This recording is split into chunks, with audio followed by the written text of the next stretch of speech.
ಓಂ ನಮಃ ಶಿವಾಯ. ಭಾರತ್ ಮಾತಾ ಶಿವಶಕ್ತಿ ಅವತಾರ್ ಸತ್ಯ ಗೀತಾ ಮುರಳಿ. ಓಂ. ಪಿತಾಶ್ರೀ ಶಿವ ತಂದೆಯ ನೆನಪಿದೆಯೇ? ಮುರಳಿಯ ದಿನಾಂಕ 26/2/2026. ಪ್ರಾತಃ ಕ್ಲಾಸ್. Revise course 3/10/1968. ಓಂ ನಮಃ ಶಿವಾಯ. ಆಜ್ಞಾಕಾರಿ ಮಕ್ಕಳೇ, ಈಗ ನಿಮ್ಮ ಮನಸ್ಸನ್ನು ಕೇಳಿಕೊಳ್ಳಿ. ತಮ್ಮನ್ನು ಶೃಂಗಾರ ಮಾಡಿಕೊಳ್ಳಲು ಎಷ್ಟು ಪುರುಷಾರ್ಥ ಮಾಡಿದ್ದೀರಿ? ಟೈಮ್ ವೇಸ್ಟ್ ಏನು ಮಾಡುತ್ತಿಲ್ಲ ತಾನೆ?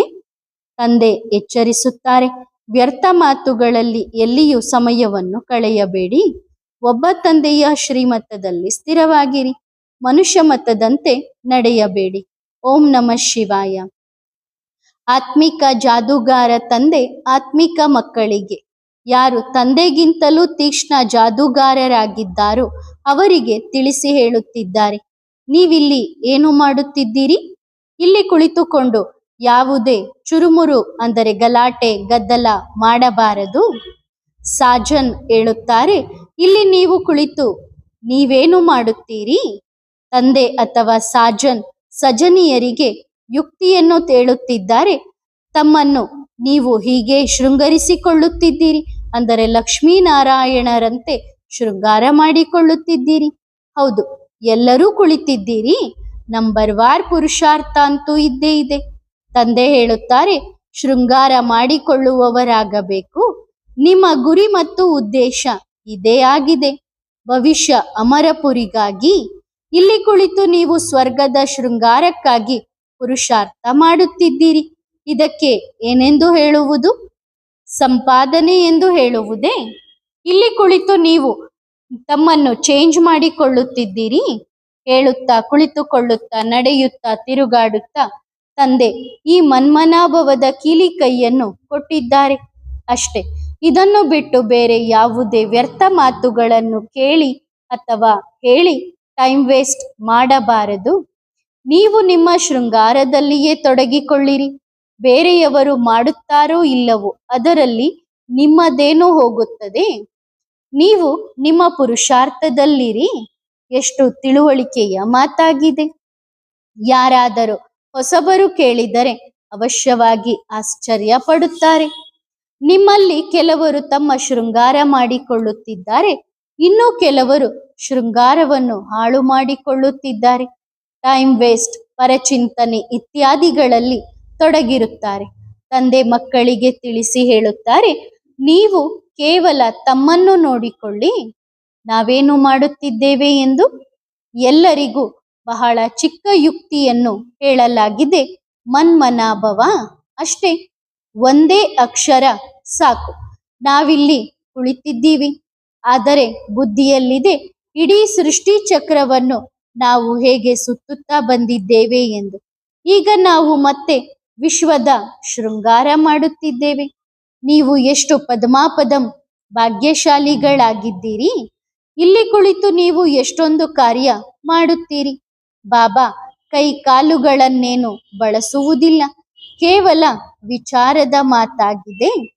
ನಾವು ಇಲ್ಲಿ ಕುಳಿತು ಶ್ರೇಷ್ಠಾತಿ ಶ್ರೇಷ್ಠ ವಿಶ್ವದ ಶೃಂಗಾರ ಮಾಡುತ್ತಿದ್ದೇವೆ ಎಂದು ನೀವು ಹೇಳುತ್ತೀರಿ. ಮನ್ಮನಾಭವ, ಮನ್ಮನಾಭವದ ಮಂತ್ರ ಎಷ್ಟು ಚೆನ್ನಾಗಿದೆ. ಆ ಯೋಗದಿಂದಲೇ ನಿಮ್ಮ ಎಲ್ಲ ಪಾಪಗಳು ಭಸ್ಮವಾಗಿ ಆತ್ಮ ಚಿನ್ನದಂತಾಗುತ್ತದೆ. ಆಗ ಎಷ್ಟು ಶೋಭಾಯಮಾನವಾಗುತ್ತೀರಿ. ಈಗ ಆತ್ಮ ಪತಿತವಾಗಿದೆ, ಆದ್ದರಿಂದ ಶರೀರವು ಪತಿತವಾಗಿದೆ. ಶರೀರದ ಸ್ಥಿತಿ ನೋಡಿ ಹೇಗಿದೆ. ನಂತರ ನಿಮ್ಮ ಆತ್ಮ ಮತ್ತು ಶರೀರ ಕಂಚನ ಸಮಾನವಾಗುತ್ತದೆ. ಚಮತ್ಕಾರವಲ್ಲವೇ? ಆದ್ದರಿಂದ ತಮ್ಮನ್ನು ಅಂತಹ ಶೃಂಗಾರ ಮಾಡಿಕೊಳ್ಳಬೇಕು. ದೈವಿ ಗುಣಗಳನ್ನು ಸಹ ಧಾರಣೆ ಮಾಡಿಕೊಳ್ಳಬೇಕು. ಕೇವಲ ಒಬ್ಬ ತಂದೆಯನ್ನು ನೆನಪು ಮಾಡುತ್ತೀರಿ, ಆಗ ನಿಮ್ಮ ಶೃಂಗಾರವೆಲ್ಲ ಬದಲಾಗುತ್ತದೆ. ತಂದೆಗಿಂತಲೂ ನೀವು ದೊಡ್ಡ ಜಾದೂಗಾರರು. ನಿಮಗೆ ತಂದೆ ಯುಕ್ತಿಯನ್ನು ತಿಳಿಸುತ್ತಾರೆ, ಹೀಗೆ ಮಾಡುವುದರಿಂದ ನಿಮ್ಮ ಶೃಂಗಾರವಾಗುತ್ತದೆ ಎಂದು. ತಮ್ಮ ಶೃಂಗಾರ ಮಾಡಿಕೊಳ್ಳದಿದ್ದರೆ ಸುಮ್ಮನೆ ತಮಗೆ ತಾವೇ ನಷ್ಟ ಮಾಡಿಕೊಳ್ಳುತ್ತೀರಿ. ಭಕ್ತಿ ಮಾರ್ಗದಲ್ಲಿ ನಾವು ಏನೆಲ್ಲ ಮಾಡುತ್ತಿದ್ದೆವು ಎಂದು ಈಗ ನಿಮಗೆ ಅರ್ಥವಾಗುತ್ತದೆ. ಸಂಪೂರ್ಣ ಶೃಂಗಾರವೇ ಕೆಟ್ಟು ಹೋಗಿ ಏನಾಗಿದೆ? ಈಗ ಒಂದೇ ಮನ್ಮನಾಭವ. ಈ ಶಬ್ದದಿಂದ ತಂದೆಯ ನೆನಪಿನಿಂದ ನಿಮ್ಮ ಶೃಂಗಾರವಾಗುತ್ತದೆ. ಮಕ್ಕಳಿಗೆ ಎಷ್ಟು ಚೆನ್ನಾಗಿ ತಿಳಿಸಿ ಹೇಳಿ ರಿಫ್ರೆಶ್ ಮಾಡುತ್ತಾರೆ. ಇಲ್ಲಿ ನೀವು ನೆನಪಿನ ಯಾತ್ರೆಯಲ್ಲಿ ಕುಳಿತಿದ್ದೀರಿ. ಒಂದು ವೇಳೆ ಯಾರದ್ದಾದರೂ ಗಮನ ಬೇರೆ ಬೇರೆ ಕಡೆ ಇದ್ದರೆ ಶೃಂಗಾರವಾಗುವುದಿಲ್ಲ. ಸ್ವಯಂ ಶೃಂಗಾರ ಮಾಡಿಕೊಂಡರೆ ನಂತರ ಬೇರೆಯವರಿಗೂ ದಾರಿ ತೋರಿಸಬೇಕು. ತಂದೆ ಬರುವುದೇ ಹೀಗೆ ಶೃಂಗಾರ ಮಾಡಲು. ಬಾಬಾ, ನಿಮ್ಮ ಚಮತ್ಕಾರ ಆಗಿದೆ. ನೀವು ಎಂತಹ ಒಳ್ಳೆಯ ಯುಕ್ತಿಯನ್ನು ಹೇಳುತ್ತೀರಿ. ಹೇಳುತ್ತಾ ಕುಳಿತುಕೊಳ್ಳುತ್ತಾ ನಡೆಯುತ್ತಾ ನಾವು ನಮ್ಮ ಶೃಂಗಾರ ಮಾಡಿಕೊಳ್ಳಬೇಕು. ಕೆಲವರು ತಮ್ಮ ಶೃಂಗಾರ ಮಾಡಿಕೊಂಡು ನಂತರ ಬೇರೆಯವರ ಶೃಂಗಾರ ಮಾಡುತ್ತಾರೆ. ಇನ್ನು ಕೆಲವರು ತಮ್ಮ ಶೃಂಗಾರವನ್ನು ಮಾಡಿಕೊಳ್ಳುವುದಿಲ್ಲ. ಅವರು ಬೇರೆಯವರ ಶೃಂಗಾರವನ್ನು ಹಾಳು ಮಾಡುತ್ತಿರುತ್ತಾರೆ. ವ್ಯರ್ಥ ಮಾತುಗಳನ್ನು ಹೇಳಿ ಅವರ ಸ್ಥಿತಿಯನ್ನು ಸಹ ಕೆಳಗೆ ಇಳಿಸಿ ಬಿಡುತ್ತಾರೆ. ಸ್ವಯಂ ಸಹ ಶೃಂಗಾರದಿಂದ ವಂಚಿತರಾಗುತ್ತಾರೆ ಮತ್ತು ಬೇರೆಯವರನ್ನು ವಂಚಿತರನ್ನಾಗಿ ಮಾಡುತ್ತಾರೆ. ಆದ್ದರಿಂದ ಚೆನ್ನಾಗಿ ಆಲೋಚನೆ ಮಾಡಿ. ಬಾಬಾ ಎಂತೆಂತಹ ಯುಕ್ತಿಗಳನ್ನು ಹೇಳುತ್ತಾರೆ. ಭಕ್ತಿ ಮಾರ್ಗದ ಶಾಸ್ತ್ರಗಳನ್ನು ಓದುವುದರಿಂದ ಈ ಯುಕ್ತಿಗಳು ಬರುವುದಿಲ್ಲ. ಶಾಸ್ತ್ರಗಳಿರುವುದೇ ಭಕ್ತಿ ಮಾರ್ಗಕ್ಕಾಗಿ. ನೀವು ಶಾಸ್ತ್ರಗಳನ್ನು ನಂಬುವುದಿಲ್ಲವೇ ಎಂದು ನಿಮಗೆ ಕೇಳುತ್ತಾರೆ. ಆಗ ಅವರಿಗೆ ಹೇಳಿ, ನಾವು ಎಲ್ಲವನ್ನೂ ನಂಬುತ್ತೇವೆ. ಅರ್ಧ ಕಲ್ಪ ಭಕ್ತಿ ಮಾಡಿದ್ದೇವೆ, ಶಾಸ್ತ್ರಗಳನ್ನು ಓದಿದ್ದೇವೆ. ಹಾಗಾದರೆ ಯಾರು ನಂಬುವುದಿಲ್ಲ. ರಾತ್ರಿ ಮತ್ತು ಹಗಲು ಇರುತ್ತವೆ ಎಂದ ಮೇಲೆ ಅವಶ್ಯವಾಗಿ ಎರಡನ್ನೂ ನಂಬುತ್ತೇವಲ್ಲವೇ. ಇದು ಬೇಹದ್ದಿನ ಹಗಲು ಮತ್ತು ರಾತ್ರಿಯಾಗಿದೆ. ಮನುಷ್ಯರ ಬುದ್ಧಿಯು ಸಂಪೂರ್ಣ ದಡ್ಡ ಬುದ್ಧಿಯಾಗಿದೆ. ಪಾತ್ರಧಾರಿಯಾಗಿದ್ದುಕೊಂಡು ಏನನ್ನೂ ತಿಳಿದುಕೊಂಡಿಲ್ಲ. ಆದ್ದರಿಂದ ತಂದೆ ಹೇಳುತ್ತಾರೆ, ಮಧುರಾತಿ ಮಧುರ ಮಕ್ಕಳೇ, ನೀವು ನಿಮ್ಮ ಶೃಂಗಾರವನ್ನು ಮಾಡಿಕೊಳ್ಳಿ. ಟೈಮ್ ವೇಸ್ಟ್ ಮಾಡಬೇಡಿರಿ. ಸಮಯ ಬಹಳ ಕಡಿಮೆ ಇದೆ. ನಿಮ್ಮಲ್ಲಿ ಬಹಳ ವಿಶಾಲ ಬುದ್ಧಿ ಇರಬೇಕು. ಪರಸ್ಪರ ಬಹಳ ಪ್ರೀತಿ ಇರಬೇಕು. ಟೈಮ್ ವೇಸ್ಟ್ ಮಾಡಬಾರದು. ಏಕೆಂದರೆ ನಿಮ್ಮ ಸಮಯವು ಬಹಳ ಅಮೂಲ್ಯವಾಗಿದೆ. ಕವಡೆಯಿಂದ ವಜ್ರದಂತೆ ನೀವು ಆಗುತ್ತೀರಿ. ಸುಮ್ಮನೆ ಪುಕ್ಕಟ್ಟೆ ಇಷ್ಟೆಲ್ಲ ಕೇಳುತ್ತಿಲ್ಲ. ಇದೇನು ತಂದೆ ಅಕ್ಷರವೇ ಒಂದನ್ನು ಹೇಳುತ್ತಾರೆ. ದೊಡ್ಡ ದೊಡ್ಡ ಮನುಷ್ಯರು ಜಾಸ್ತಿ ಮಾತನಾಡಬಾರದು. ಬಾಬಾ ಅಂತೂ ಸೆಕೆಂಡಿನಲ್ಲಿ ಜೀವನ್ಮುಕ್ತಿಯನ್ನು ತಿಳಿಸುತ್ತಾರೆ. ಇವರು ಅತ್ಯಂತ ಶ್ರೇಷ್ಠ ಶೃಂಗಾರ ಉಳ್ಳವರಾಗಿದ್ದಾರೆ. ಅದಕ್ಕಾಗಿಯೇ ಇವರ ಚಿತ್ರಗಳಿವೆ. ಯಾರನ್ನು ತುಂಬಾ ಪೂಜಿಸುತ್ತಾರೆ, ಎಷ್ಟು ದೊಡ್ಡ ವ್ಯಕ್ತಿ ಇರುತ್ತಾರೋ ಅಷ್ಟು ದೊಡ್ಡ ಮಂದಿರ ಕಟ್ಟುತ್ತಾರೆ, ದೊಡ್ಡ ಶೃಂಗಾರ ಮಾಡುತ್ತಾರೆ. ಮೊದಲು ದೇವತೆಗಳ ಚಿತ್ರದ ಮೇಲೆ ವಜ್ರದ ಹಾರವನ್ನು ಹಾಕುತ್ತಿದ್ದರು. ಬಾಬಾರವರಿಗೆ ಅನುಭವ ಇದೆ ಅಲ್ಲವೇ. ಬಾಬಾ ಸ್ವಯಂ ಲಕ್ಷ್ಮೀನಾರಾಯಣರಿಗಾಗಿ ವಜ್ರದ ಹಾರ ಮಾಡಿಸಿದ್ದರು. ವಾಸ್ತವದಲ್ಲಿ ಅವರಂತಹ ಅಲಂಕಾರ ಇಲ್ಲಿ ಯಾರೂ ಮಾಡಲು ಸಾಧ್ಯವಿಲ್ಲ. ಈಗ ನೀವು ನಂಬರ್ ವಾರ್ ಪುರುಷಾರ್ಥದ ಅನುಸಾರ ಮಾಡುತ್ತಿದ್ದೀರಿ. ಆದ್ದರಿಂದ ತಂದೆ ತಿಳಿಸಿ ಹೇಳುತ್ತಾರೆ, ಮಕ್ಕಳೇ, ನಿಮ್ಮ ಟೈಮ್ ವೇಸ್ಟ್ ಮಾಡಬೇಡಿರಿ. ನಿಮ್ಮ ಸಮಯವನ್ನು ವ್ಯರ್ಥವಾಗಿ ಹಾಳು ಮಾಡಬೇಡಿ. ಬೇರೆಯವರ ಸಮಯವನ್ನು ಹಾಳು ಮಾಡಬೇಡಿ. ತಂದೆ ಬಹಳ ಸಹಜವಾಗಿ ಯುಕ್ತಿಯನ್ನು ಹೇಳುತ್ತಾರೆ. ನನ್ನನ್ನು ನೆನಪು ಮಾಡಿ, ಆಗ ನಿಮ್ಮ ಪಾಪಗಳು ಕತ್ತರಿಸಿ ಹೋಗುತ್ತವೆ. ನೆನಪಿಲ್ಲದೆ ಇಷ್ಟು ಶೃಂಗಾರವಾಗಲು ಸಾಧ್ಯವಿಲ್ಲ. ನೀವು ಹೀಗೆ ಆಗುವವರಿದ್ದೀರಿ ಅಲ್ಲವೇ. ದೈವಿ ಸ್ವಭಾವವನ್ನು ಧಾರಣೆ ಮಾಡಿಕೊಳ್ಳಬೇಕು. ಇದರಲ್ಲಿ ಹೇಳುವ ಅವಶ್ಯಕತೆ ಇಲ್ಲ. ಆದರೆ ಕಲ್ಲು ಬುದ್ಧಿ ಆಗಿರುವ ಕಾರಣ ಎಲ್ಲವನ್ನೂ ತಿಳಿಸಬೇಕಾಗುತ್ತದೆ. ಇದು 1 ಸೆಕೆಂಡಿನ ಮಾತಾಗಿದೆ. ತಂದೆ ಹೇಳುತ್ತಾರೆ, ಮಧುರಾತಿ ಮಧುರ ಮಕ್ಕಳೇ, ನೀವು ನಿಮ್ಮ ತಂದೆಯನ್ನು ಮರೆಯುವುದರಿಂದ ಎಷ್ಟೊಂದು ಶೃಂಗಾರವನ್ನು ಕಳೆದುಕೊಂಡಿದ್ದೀರಿ. ತಂದೆಯೂ ಹೇಳುತ್ತಾರೆ, ನಡೆಯುತ್ತಾ ತಿರುಗಾಡುತ್ತಾ ಹೇಳುತ್ತಾ ಕುಳಿತುಕೊಳ್ಳುತ್ತಾ ಶೃಂಗಾರ ಮಾಡಿಕೊಳ್ಳುತ್ತೀರಿ. ಮಾಯೆ ಕೂಡ ಕಡಿಮೆ ಇಲ್ಲ.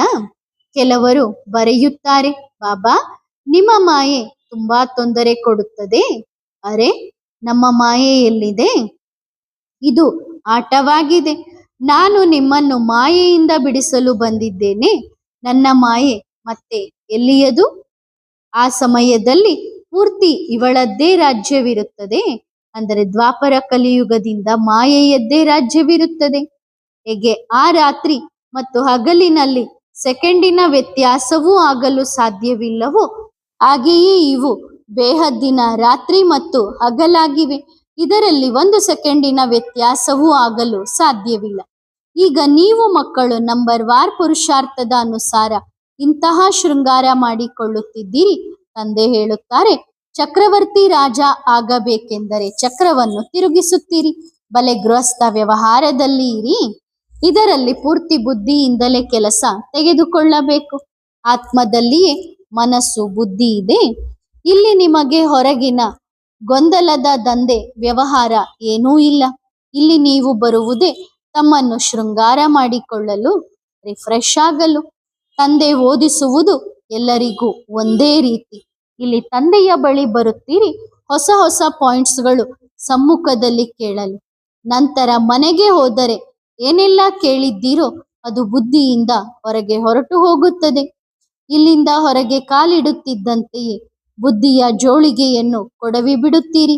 ಏನು ಕೇಳಿದ್ದೀರೋ ಅದರ ಮೇಲೆ ಮನನ ಚಿಂತನೆ ಮಾಡುವುದಿಲ್ಲ. ನಿಮಗೆ ಇಲ್ಲಿ ಏಕಾಂತದ ಜಾಗ ಬಹಳ ಚೆನ್ನಾಗಿದೆ. ಹೊರಗಡೆ ತಿಗಣೆಗಳು ತಿರುಗುತ್ತಿರುತ್ತವೆ, ಒಬ್ಬರಿಗೊಬ್ಬರ ರಕ್ತ ಕುಡಿಯುತ್ತಿರುತ್ತವೆ.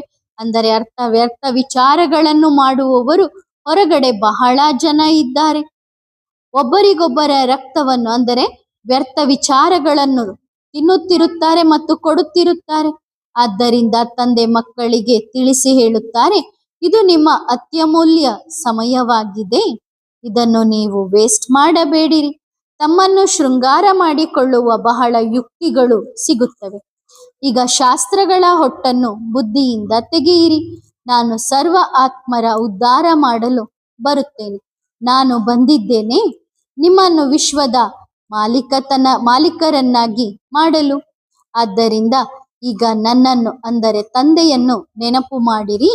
ಕೆಲಸ ಕಾರ್ಯ ಮಾಡುತ್ತಿದ್ದರೂ ತಂದೆಯನ್ನು ನೆನಪು ಮಾಡುತ್ತೀರಿ.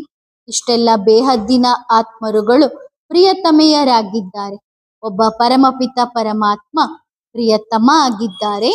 ಆ ಎಲ್ಲ ಶಾರೀರಿಕ ಕಥೆಗಳು, ಕಾದಂಬರಿಗಳು ಇತ್ಯಾದಿಗಳನ್ನು ನೀವು ಬಹಳ ಕೇಳಿದ್ದೀರಿ. ಈಗ ತಂದೆ ಹೇಳುತ್ತಾರೆ, ಅವೆಲ್ಲವನ್ನು ಮರೆತು ಬಿಡಿ. ಭಕ್ತಿ ಮಾರ್ಗದಲ್ಲಿ ನೀವು ನನ್ನನ್ನು ನೆನಪು ಮಾಡಿದ್ದೀರಿ ಮತ್ತು ಪ್ರತಿಜ್ಞೆ ಕೂಡ ಮಾಡಿದ್ದೀರಿ, ನಾವು ನಿಮ್ಮವರೇ ಆಗುತ್ತೇವೆ ಎಂದು. ಬಹಳಷ್ಟು ಪ್ರಿಯತಮೆಯರಿಗೆ ಪ್ರಿಯತಮ ಒಬ್ಬರೇ ಇದ್ದಾರೆ. ಭಕ್ತಿ ಮಾರ್ಗದಲ್ಲಿ ಯಾರು ಅವನನ್ನು ತಿಳಿದುಕೊಂಡಿಲ್ಲ. ಎಲ್ಲವೂ ಹಸಿ ಸುಳ್ಳುಗಳೇ ಆಗಿವೆ. ಬ್ರಹ್ಮಾಂಡದಲ್ಲಿ ಲೀನವಾಗುತ್ತೇವೆ, ಇದಾಗುತ್ತದೆ ಅದಾಗುತ್ತದೆ ಎನ್ನುವ ವ್ಯರ್ಥ ಮಾತುಗಳನ್ನು ಮಾತನಾಡುತ್ತಿರುತ್ತಾರೆ. ಒಬ್ಬ ಮನುಷ್ಯನು ಮೋಕ್ಷವನ್ನು ಪಡೆಯಲು ಸಾಧ್ಯವಿಲ್ಲ. ಇದು ಅನಾದಿ ಮಾಡಲ್ಪಟ್ಟ ಡ್ರಾಮಾ ಆಗಿದೆ. ಇಷ್ಟೆಲ್ಲ ಪಾತ್ರಧಾರಿಗಳು ಇದ್ದಾರೆ. ಇದರಲ್ಲಿ ಸ್ವಲ್ಪವೂ ವ್ಯತ್ಯಾಸವಾಗಲು ಸಾಧ್ಯವಿಲ್ಲ. ತಂದೆ ಹೇಳುತ್ತಾರೆ, ಕೇವಲ ಒಬ್ಬ ತಂದೆಯನ್ನು ನೆನಪು ಮಾಡಿರಿ, ಆಗ ನಿಮ್ಮ ಈ ಶೃಂಗಾರವಾಗುತ್ತದೆ. ಈಗ ನೀವೇ ಆ ರೀತಿ ಆಗುತ್ತಿದ್ದೀರಿ ಅಲ್ಲವೇ? ನಿಮಗೆ ನೆನಪಿನಲ್ಲಿ ಬಂದಿದೆ, ಅನೇಕ ಬಾರಿ ನಾವು ಈ ಶೃಂಗಾರ ಮಾಡಿಕೊಂಡಿದ್ದೇವೆ. ಕಲ್ಪವೂ ಬಾಬಾ ಬರುತ್ತಾರೆ, ನಾವು ನಿಮ್ಮಿಂದ ಇದನ್ನು ಕೇಳುತ್ತೇವೆ. ಎಷ್ಟು ರಹಸ್ಯ ಪಾಯಿಂಟ್ಸ್ ಇವೆ. ತಂದೆ ಎಷ್ಟು ಒಳ್ಳೆಯ ಯುಕ್ತಿಯನ್ನು ತಿಳಿಸಿದ್ದಾರೆ. ಇಂತಹ ತಂದೆಯ ಮೇಲೆ ಬಲಿಹಾರಿ ಆಗುತ್ತೇವೆ. ಪ್ರಿಯತಮೆಯರು ಸಹ ಎಲ್ಲರೂ ಒಂದೇ ರೀತಿ ಇರುವುದಿಲ್ಲ. ಇವರು ಸರ್ವ ಆತ್ಮರ ಪ್ರಿಯತಮನಾಗಿದ್ದಾರೆ. ಇಲ್ಲಿ ಶಾರೀರಿಕ ಮಾತಿಲ್ಲ. ಪುರುಷೋತ್ತಮ ಸಂಗಮ ಯುಗದಲ್ಲಿಯೇ ತಂದೆಯಿಂದ ಈ ಯುಕ್ತಿ ಸಿಗುತ್ತದೆ. ಎಲ್ಲಿಗಾದರೂ ಹೋಗಿರಿ, ತಿನ್ನಿರಿ, ಕುಡಿಯಿರಿ, ಸುತ್ತಾಡಿರಿ, ನೌಕರಿ ಮಾಡಿರಿ, ತಮ್ಮ ಶೃಂಗಾರ ಮಾಡಿಕೊಳ್ಳುತ್ತೀರಿ. ಆತ್ಮಗಳೆಲ್ಲರೂ ಒಬ್ಬ ಪ್ರಿಯತಮನ ಪ್ರಿಯತಮೆಯರಾಗಿದ್ದಾರೆ. ಎಲ್ಲರೂ ಅವನನ್ನೇ ನೆನಪು ಮಾಡುತ್ತಾರೆ. ಕೆಲವೊಂದು ಮಕ್ಕಳು ಹೇಳುತ್ತಾರೆ, ನಾವು 24 ಗಂಟೆ ನೆನಪು ಮಾಡುತ್ತೇವೆ, ಆದರೆ ಸದಾ ಕಾಲ ಯಾರೂ ಮಾಡಲು ಸಾಧ್ಯವಿಲ್ಲ. ಹೆಚ್ಚೆಂದರೆ 2-2.5 ಗಂಟೆಯವರೆಗೆ ಬರೆಯುತ್ತಾರೆ. ಯಾರಾದರೂ ಜಾಸ್ತಿ ಬರೆದರೆ ಬಾಬಾ ನಂಬುವುದೇ ಇಲ್ಲ. ಬೇರೆಯವರಿಗೆ ನೆನಪು ಮಾಡಿಸುವುದಿಲ್ಲ. ಅಂದರೆ ನೀವು ನೆನಪು ಮಾಡುತ್ತೀರಿ ಎಂದು ಹೇಗೆ ತಿಳಿಯುವುದು? ಇದೇನು ಕಷ್ಟದ ಮಾತೆ? ಇದರಲ್ಲಿ ಏನಾದರೂ ಖರ್ಚು ಇದೆಯೇ? ಏನೂ ಇಲ್ಲ. ಬೇಹದ್ದಿನ ತಂದೆಯನ್ನು ಕೇವಲ ನೆನಪು ಮಾಡುತ್ತೀರಿ. ನಿಮ್ಮ ಪಾಪಗಳು ಕತ್ತರಿಸಿ ಹೋಗುತ್ತವೆ. ದೈವಿ ಗುಣಗಳನ್ನು ಸಹ ಧಾರಣೆ ಮಾಡಿಕೊಳ್ಳಬೇಕು. ಪತಿತರು ಯಾರು ಶಾಂತಿಧಾಮ ಅಥವಾ ಸುಖಧಾಮಕ್ಕೆ ಹೋಗಲು ಸಾಧ್ಯವಿಲ್ಲ. ಮಕ್ಕಳಿಗೆ ಹೇಳುತ್ತಾರೆ, ಎಲ್ಲರೂ ತಮ್ಮನ್ನು ಸಹೋದರ ಸಹೋದರ ಎಂದು ತಿಳಿದುಕೊಳ್ಳಿರಿ. 84 ಜನ್ಮಗಳ ಪಾತ್ರ ಈಗ ಪೂರ್ಣವಾಯಿತು. ಈ ಹಳೆಯ ಶರೀರವನ್ನು ಬಿಡುವುದಿದೆ. ಡ್ರಾಮಾ ನೋಡಿ ಹೇಗಿದೆ. ಇದನ್ನು ಸಹ ನೀವು ನಂಬರ್ ವಾರ್ ಪುರುಷಾರ್ಥದ ಅನುಸಾರ ತಿಳಿದುಕೊಂಡಿದ್ದೀರಿ. ಪ್ರಪಂಚದಲ್ಲಿ ಯಾರೂ ಏನೂ ತಿಳಿದುಕೊಂಡಿಲ್ಲ. ಪ್ರತಿಯೊಬ್ಬರು ತಮ್ಮ ಒಳಗಡೆ ಕೇಳಿಕೊಳ್ಳಿ, ತಂದೆಯೇನು ಅಂತರ್ಯಾಮಿ ಅಲ್ಲ. ಪ್ರತಿಯೊಬ್ಬರ ಒಳಗೆ ಕುಳಿತು ನೋಡಲು ಪ್ರತಿಯೊಬ್ಬರು ತಮ್ಮನ್ನು ತಾವು ಕೇಳಿಕೊಳ್ಳಿರಿ, ನಾವು ತಂದೆಯ ಮತದಂತೆ ನಡೆಯುತ್ತಿದ್ದೇವೆಯೇ? ನಡೆದರೆ ಅಂದರೆ ತಂದೆಯ ಮತದಂತೆ ನಡೆದರೆ ಶೃಂಗಾರವು ಚೆನ್ನಾಗಿ ಆಗುತ್ತದೆ. ಒಬ್ಬರಿಗೊಬ್ಬರ ಉಲ್ಟಾ ಮಾತುಗಳನ್ನು ಕೇಳಿ ಮತ್ತು ನಂತರ ಹೇಳಿ ತಮ್ಮ ಶೃಂಗಾರವನ್ನೇ ಹಾಳು ಮಾಡಿಕೊಳ್ಳುತ್ತಾರೆ ಹಾಗೂ ಬೇರೆಯವರ ಶೃಂಗಾರವನ್ನು ಹಾಳು ಮಾಡುತ್ತಾರೆ. ಮಕ್ಕಳಿಗೆ ಇದೇ ಲಗನ್ ಇರಬೇಕು. ನಾವು ಇಂತಹ ಶೃಂಗಾರ ಧಾರಣೆ ಹೇಗೆ ಮಾಡಿಕೊಳ್ಳುವುದು? ಬಾಕಿ ಏನೆಲ್ಲ ಇದೆಯೋ ಅದು ಸರಿ ಇದೆ. ಕೇವಲ ಹೊಟ್ಟೆಗಾಗಿ ರೊಟ್ಟಿ ಆರಾಮಾಗಿ ಸಿಗಲಿ. ಹೊಟ್ಟೆಗೆ 8 ಆಣೆ ಖರ್ಚಿದೆ. ಬಿಲ್ಲರದ್ದು ಅಂದ್ರೆ ಕಾಡು ಜನರದ್ದು 4 ಆಣೆ. ಏನು ತಿನ್ನುತ್ತಾರೆ? ಕೇವಲ ರೊಟ್ಟಿ ಮತ್ತು ಕೆಂಪು ಮೆಣಸಿನಕಾಯಿ. ಎಷ್ಟು ಶಕ್ತಿಶಾಲಿಗಳಾಗಿದ್ದಾರೆ. ಮುದುಕಿಯರು ಸಹ ಅಂದರೆ ವಯಸ್ಸಾದವರು ಸಹ ಎಷ್ಟೊಂದು ಭಾರ ಹೊರುತ್ತಾರೆ. ನೀವು ರಾಯಲ್ ಆಗಿರುವ ಅಭ್ಯಾಸವಿದೆ, ಅವರಿಗೆ ಬಡತನದ ಅಭ್ಯಾಸ ಬಿದ್ದಿದೆ. ಬಲೆ ನೀವು ಸನ್ಯಾಸಿಗಳು ಆಗಿದ್ದೀರಿ, ಆದರೆ ರಾಜಯೋಗಿಗಳಾಗಿದ್ದೀರಿ. ತುಂಬಾ ಎತ್ತರವೂ ಇಲ್ಲ, ತುಂಬಾ ಕೆಳಗೂ ಇಲ್ಲ. ಬಲೆ ತಿನ್ನಿರಿ, ಆದರೆ ನಾಲಿಗೆ ವಿಷವಾಗಬಾರದು. ನಾಲಿಗೆಯ ಚಪಲಕ್ಕೆ ವಶರಾಗಬಾರದು. ಇದನ್ನು ಒಬ್ಬರಿಗೊಬ್ಬರು ನೆನಪು ಮಾಡಿಸಿರಿ. ಶಿವ ತಂದೆಯ ನೆನಪಿದೆಯೇ? ಆಸ್ತಿಯ ನೆನಪಿದೆಯೇ? ವಿಶ್ವದ ಮಾಲೀಕತನದ ಶೃಂಗಾರದ ನೆನಪಿದೆಯೇ? ವಿಚಾರ ಮಾಡಿರಿ. ಇಲ್ಲಿ ಕುಳಿತು ನಿಮ್ಮದೇನು ಸಂಪಾದನೆ ಇದೆ? ಆ ಸಂಪಾದನೆಯಿಂದಲೇ ಅಪಾರ ಸುಖ ಸಿಗುವುದಿದೆ. ಕೇವಲ ನೆನಪಿನ ಯಾತ್ರೆಯಿಂದ ಬೇರೆ ಯಾವ ತೊಂದರೆಯೂ ಇಲ್ಲ. ಭಕ್ತಿ ಮಾರ್ಗದ ರಾತ್ರಿಯಲ್ಲಿ ಮನುಷ್ಯರು ಎಷ್ಟೊಂದು ಪೆಟ್ಟುಗಳನ್ನು ತಿನ್ನುತ್ತಾರೆ. ಈಗ ತಂದೆ ಬಂದಿದ್ದಾರೆ ಶೃಂಗಾರ ಮಾಡಲು. ಆದ್ದರಿಂದ ತಮ್ಮ ಬಗ್ಗೆ ಚೆನ್ನಾಗಿ ಗಮನ ಕೊಡಿ, ಮರೆಯಬೇಡಿರಿ. ಮಾಯೆ ಮರೆಸಿ ಬಿಡುತ್ತದೆ. ನಂತರ ಸಮಯವನ್ನು ತುಂಬಾ ವ್ಯರ್ಥ ಮಾಡುತ್ತೀರಿ. ನಿಮ್ಮದು ಇದು ಬಹಳ ಅಮೂಲ್ಯ ಸಮಯವಾಗಿದೆ. ಶಿಕ್ಷಣದ ಪರಿಶ್ರಮದಿಂದ ಮನುಷ್ಯರು ಏನಿದ್ದವರು ಏನಾಗಿ ಬಿಡುತ್ತಾರೆ. ಬಾಬಾ ನಿಮಗೆ ಬೇರೆ ಯಾವ ತೊಂದರೆಯನ್ನು ಕೊಡುವುದಿಲ್ಲ. ಕೇವಲ ಹೇಳುತ್ತಾರೆ, ತಂದೆಯನ್ನು ನೆನಪು ಮಾಡಿ ಅಷ್ಟೆ. ಯಾವುದೇ ಪುಸ್ತಕ ಇತ್ಯಾದಿ ಎತ್ತುವ ಅವಶ್ಯಕತೆಯೇ ಇಲ್ಲ. ಬಾಬಾ ಏನಾದರೂ ಪುಸ್ತಕ ಹಿಡಿಯುತ್ತಾರೆಯೇ? ತಂದೆ ಹೇಳುತ್ತಾರೆ, ನಾನು ಬಂದು ಈ ಪ್ರಜಾಪಿತ ಬ್ರಹ್ಮನ ಮೂಲಕ ದತ್ತು ಮಾಡಿಕೊಳ್ಳುತ್ತೇನೆ. ಪ್ರಜಾಪಿತ ಇದ್ದಾರಲ್ಲವೇ? ಹಾಗಾದರೆ ಪ್ರಜೆಗಳು ಇಷ್ಟೊಂದು ಕುಕವಂಶಾವಳಿಗಳು ಹೇಗಾಗಲು ಸಾಧ್ಯ? ಮಕ್ಕಳು ದತ್ತು ಮಕ್ಕಳಾಗಿರುತ್ತಾರೆ. ಆಸ್ತಿ ತಂದೆಯಿಂದ ಸಿಗುವುದಿದೆ. ಆದ್ದರಿಂದ ತಂದೆ ಬ್ರಹ್ಮನ ಮೂಲಕ ದತ್ತು ಮಾಡಿಕೊಳ್ಳುತ್ತಾರೆ. ಆದ್ದರಿಂದ ಇವರನ್ನು ಮಾತೆ ಎಂದು ಕರೆಯಲಾಗುತ್ತದೆ. ತಂದೆ ಬರುವುದು ಸಹ ಬಹಳ ಅಕ್ಯುರೇಟ್ ಆಗಿದೆ ಎಂದು ನಿಮಗೆ ಗೊತ್ತಿದೆ. ತಂದೆ ಅಕ್ಯುರೇಟ್ ಸಮಯಕ್ಕೆ ಬರುತ್ತಾರೆ, ನಂತರ ಅಕ್ಯುರೇಟ್ ಸಮಯಕ್ಕೆ ಹೋಗುತ್ತಾರೆ. ಪ್ರಪಂಚದ ಬದಲಾವಣೆಯು ಆಗಲೇಬೇಕು. ಶಾಸ್ತ್ರಗಳಲ್ಲಿ ಬರೆದು ಇಟ್ಟಿದ್ದಾರೆ, ಅದು ಯಾರ ಬುದ್ಧಿಗೂ ಬರುವುದಿಲ್ಲ. ಎಲ್ಲಾ ಶಾಸ್ತ್ರಗಳು ಸುಳ್ಳೇ ಎಂದು ಅವರು ಕೇಳುತ್ತಾರೆ. ವ್ಯಾಸ ಭಗವಂತ ಸುಳ್ಳಾಗಿದ್ದಾರೆ? ಭಗವಂತ ಯಾರು ಎಂದು ಪಾಪ ಅವರಿಗೆ ಗೊತ್ತಿಲ್ಲ. ಯಾವಾಗ ವ್ಯಾಸನೇ ಭಗವಂತನಾಗಿದ್ದನು, ಮತ್ತೆ ಭಗವಂತನನ್ನು ಕಲ್ಲು ಮಣ್ಣಿನಲ್ಲಿ ಏಕೆ ಇದ್ದಾರೆ ಎಂದು ಹೇಳುತ್ತೀರಿ? ಸಂಪೂರ್ಣ ಬುದ್ಧಿ ನಾಶವಾಗಿದೆ. ಈಗ ತಂದೆ ನಮಗೆ ಎಷ್ಟೊಂದು ಬುದ್ಧಿ ಹೇಳುತ್ತಾರೆ. ತಂದೆಯ ಮತದಂತೆ ನಡೆಯಬೇಕು. ವಿದ್ಯಾರ್ಥಿಗಳು ಏನನ್ನು ಓದುತ್ತಾರೋ, ಅದೇ ಬುದ್ಧಿಯಲ್ಲಿ ಓಡುತ್ತದೆ ಅಲ್ಲವೇ? ನೀವು ಸಹ ಈ ಸಂಸ್ಕಾರಗಳನ್ನು ತೆಗೆದುಕೊಂಡು ಹೋಗುತ್ತೀರಿ. ಹೇಗೆ ತಂದೆಯ ಸಂಸ್ಕಾರವಿದೆಯೋ ನಿಮ್ಮ ಆತ್ಮದಲ್ಲಿಯೂ ಹಾಗೆಯೇ ಸಂಸ್ಕಾರಗಳಿವೆ. ನಂತರ ಯಾವಾಗ ಇಲ್ಲಿಗೆ ಬರುತ್ತೀರೋ ಆಗ ಅದೇ ಪಾತ್ರ ರಿಪೀಟ್ ಆಗುತ್ತದೆ. ಅದು ನಂಬರ್ ವಾರ್ ಪುರುಷಾರ್ಥದ ಅನುಸಾರ. ಈಗ ತಮ್ಮ ಮನಸ್ಸನ್ನು ತಾವೇ ಕೇಳಿಕೊಳ್ಳಿ. ತಮ್ಮನ್ನು ಶೃಂಗಾರ ಮಾಡಿಕೊಳ್ಳಲು ಎಷ್ಟು ಪುರುಷಾರ್ಥ ಮಾಡಿದ್ದೀರಿ? ಟೈಮ್ ವೇಸ್ಟ್ ಏನೋ ಮಾಡುತ್ತಿಲ್ಲ ತಾನೆ? ತಂದೆ ಎಚ್ಚರಿಸುತ್ತಾರೆ, ವ್ಯರ್ಥ ಮಾತುಗಳಲ್ಲಿ ಎಲ್ಲಿಯೂ ಸಮಯವನ್ನು ಹಾಳು ಮಾಡಬೇಡಿರಿ. ತಂದೆಯ ಶ್ರೀಮತದಲ್ಲಿ ಸ್ಥಿರವಾಗಿರಿ. ಮನುಷ್ಯರ ಮತದಂತೆ ನಡೆಯಬೇಡಿರಿ. ನಾವು ಹಳೆಯ ಪ್ರಪಂಚದಲ್ಲಿದ್ದೇವೆ ಎಂದು ನಿಮಗೆ ಗೊತ್ತಿರಲಿಲ್ಲ. ನೀವು ಏನಾಗಿದ್ದೀರಿ ಎನ್ನುವುದನ್ನು ತಂದೆ ತಿಳಿಸಿದ್ದಾರೆ. ಆ ಹಳೆಯ ಪ್ರಪಂಚದಲ್ಲಿ ಎಷ್ಟೊಂದು ಅಪಾರ ದುಃಖವಿದೆ. ಇದು ಸಹ ಡ್ರಾಮಾ ಅನುಸಾರ ಪಾತ್ರ ಸಿಕ್ಕಿದೆ. ಡ್ರಾಮಾ ಅನುಸಾರ ಅನೇಕ ವಿಘ್ನಗಳು ಸಹ ಬರುತ್ತವೆ. ಬಂಧನದಲ್ಲಿರುವವರು ಸಹ ಎಷ್ಟು ಕೂಗಿಕೊಳ್ಳುತ್ತಾರೆ, ಬಾಬಾ ನಮ್ಮನ್ನು ಈ ಬಂಧನದಿಂದ ಬಿಡಿಸಿ ಎಂದು. ಒಬ್ಬ ದ್ರೌಪದಿಯನ್ನು 5 ಜನ ಪತಿಯರು ಪತಿತರನ್ನಾಗಿ ಮಾಡುತ್ತಾರೆಯೇ? ಈ ಮಾತುಗಳನ್ನು ಶಾಸ್ತ್ರಗಳಲ್ಲಿ ಕುಳಿತು ಮಾಡಿದ್ದಾರೆ. ಬಾಕಿ ಹೀಗೇನೂ ಇಲ್ಲ. ಸಭೆಯಲ್ಲಿ ಬೆತ್ತಲೆ ಮಾಡುತ್ತಾರೆಯೇ? ಜೂಜಾಟ ಇತ್ಯಾದಿ ಮಾತುಗಳನ್ನು ಶಾಸ್ತ್ರಗಳಲ್ಲಿ ಬರೆದಿರುವುದರಿಂದ ಮನುಷ್ಯರು ಸಹ ಅದನ್ನು ಕಲಿತಿದ್ದಾರೆ. ಆದ್ದರಿಂದ ತಂದೆ ತಿಳಿಸಿ ಹೇಳುತ್ತಾರೆ, ಇದು ಜ್ಞಾನ ಮತ್ತು ಭಕ್ತಿಯ ಆಟವಾಗಿದೆ. ಅದ್ಭುತ ಡ್ರಾಮಾ ಆಗಿದೆ. ಇಷ್ಟು ಚಿಕ್ಕ ಆತ್ಮದಲ್ಲಿ ಸಂಪೂರ್ಣ ಅವಿನಾಶಿ ಪಾತ್ರ ಅಡಕವಾಗಿದೆ. ಇದು ಎಂದಿಗೂ ಸವೆಯುವುದೇ ಇಲ್ಲ. ಅದ್ಭುತವಲ್ಲವೇ? ಒಳ್ಳೆಯದು. ಮಧುರಾತಿ ಮಧುರ ಆತ್ಮಿಕ ಮಕ್ಕಳಿಗೆ ಆತ್ಮಿಕ ಬಾಪ್ ದಾದಾರವರ ನೆನಪು, ಪ್ರೀತಿ ಹಾಗೂ ಗುಡ್ ಮಾರ್ನಿಂಗ್. ಆತ್ಮಿಕ ಮಕ್ಕಳಿಗೆ ನಮಸ್ತೆ.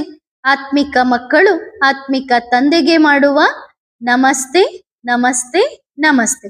ಧನ್ಯವಾದ ಬಾಬಾ, ಶುಕ್ರಿಯಾ. ವರದಾನ: ದರ್ಶನೀಯ ಮೂರ್ತಿ ಭವ. ಕೇಳಿದ್ದು ಬಹಳಷ್ಟಿದೆ, ಈಗ ಬಾಕಿ ಏನು ಮಾಡುವುದಿದೆ? ಹೇಗೆ ಈಗಿನ ಮಿಲನವು ಸಂಪನ್ನ ಸ್ಥಿತಿಯ ಅನುಭವ ಮಾಡಿಸುತ್ತದೆಯೋ ಹಾಗೆಯೇ ನಿರಂತರ ಮಿಲನವನ್ನು ಆಚರಿಸಿರಿ. ಕೇಳಿದ್ದಕ್ಕೆ ರಿಟರ್ನ್ ಪ್ರತಿಫಲವನ್ನು ಸದಾ ಬಾಪ್ ಸಮಾನ್ ಸಂಪನ್ನ ಸ್ವರೂಪದಲ್ಲಿ ತೋರಿಸಿರಿ. ಅನೇಕ ಹಾತೊರೆಯುತ್ತಿರುವ ಆತ್ಮರ ಕಾಯುವಿಕೆಯನ್ನು ಸಮಾಪ್ತಿ ಮಾಡಿ ಸಂಪನ್ನ ದರ್ಶನೀಯ ಮೂರ್ತಿಯಾಗಿ ಅನೇಕರಿಗೆ ದರ್ಶನ ಮಾಡಿಸಿರಿ. ಒಳ್ಳೆಯದು. ಓಂ ನಮಃ ಶಿವಾಯ.